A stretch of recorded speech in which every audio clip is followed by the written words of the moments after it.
People often come to me and ask, how do I stay consistent? And I can hear the frustration in their voices because they believe consistency is about willpower, discipline, or forcing themselves to be stronger than yesterday. But consistency is not built through force. It is built through understanding. When I first entered the monastery, I believed progress meant great effort. I tried to meditate longer than others, wake earlier, and push myself beyond comfort. But each time I forced myself, I burned out. My mind rebelled, my body resisted, and slowly I began to miss the very practices meant to bring me peace. That is when my teacher said something I never forgot. He said, "The river does not rush, yet it reaches the ocean." Consistency begins when you stop trying to change your entire life at once and instead learn to return again and again to a small promise you can keep. In the monastery, we sweep the same floors every day. At first, it feels meaningless, but over time, you realize the floor is not what you are cleaning. You are cleaning your resistance. You are training your mind to show up even when the task feels ordinary. Many people fail to stay consistent because they expect motivation to carry them forward. Motivation is like the weather.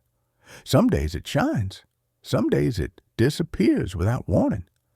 Consistency, however, is like the sun behind the clouds. It exists whether you feel it or not.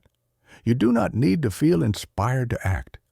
You only need to act small enough that resistance has no voice. I once met a young man who wanted to change his life completely. He planned new routines, strict schedules, and ambitious goals. After 1 week, everything collapsed. When he returned, exhausted and disappointed, I asked him how much time he had promised himself each day. He said 2 hours.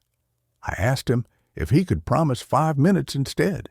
He laughed, but he agreed.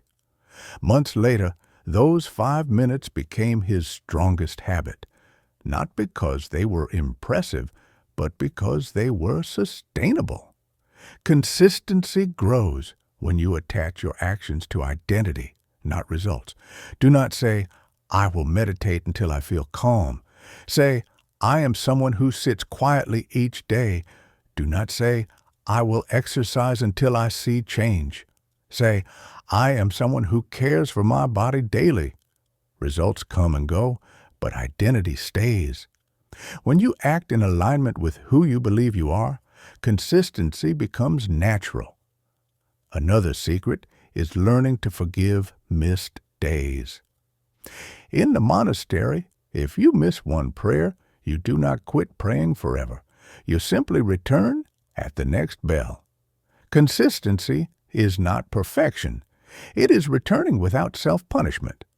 The moment you believe failure cancels progress, you lose momentum. The moment you return gently, you regain it. As you move through your life, ask yourself simple questions. What is the smallest version of this habit I can do today? What promise can I keep even on my worst days? How can I make this practice feel like care, not pressure?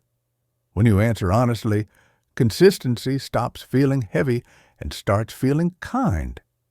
Remember, great change does not arrive loudly. It arrives quietly, through daily acts that seem too small to matter, until one day you realize they have shaped everything. Walk slowly, return often, and trust that showing up gently is still showing up.